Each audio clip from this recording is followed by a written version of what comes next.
Well, we know most of you have seen a lot of the great, beautiful art that is around in our community of Saginaw, and that is because of the Great Mural Project.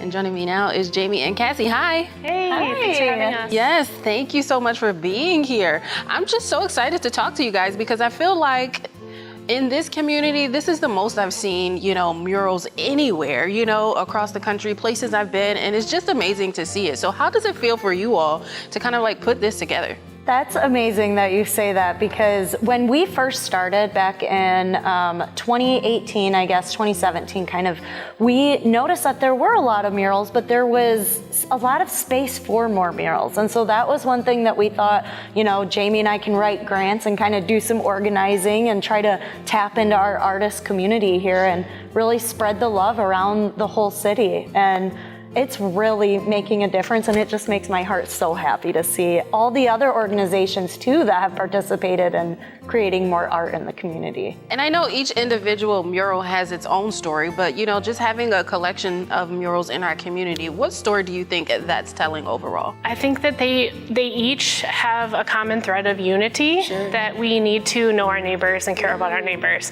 And so we always have murals that are based in community relationships. So we have an advisory group that meets with all the artists and talks about what they'd like to see in terms of design and color and themes. And so although the artist is the one using their creativity to build the design, it's always based in a conversation with the larger group. And so I can say that every mural has a thread of unity and relationships with neighbors. Well, speaking of paint by numbers, you guys recently did a project over by the SVRC. How was that? It was so fun. So we've done a few of these paint by number format where we invite the public to come out. It is again based in community, but then people are actually picking up a paintbrush and making it happen.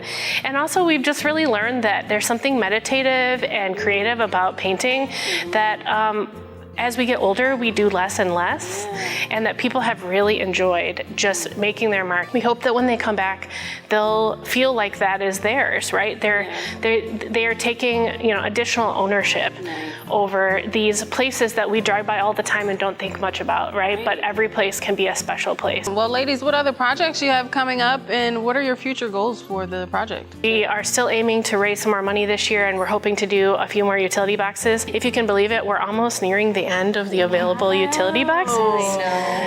Unfortunately, not all of them are owned by the city, and the city is the one that is so generous with us and lets us paint them.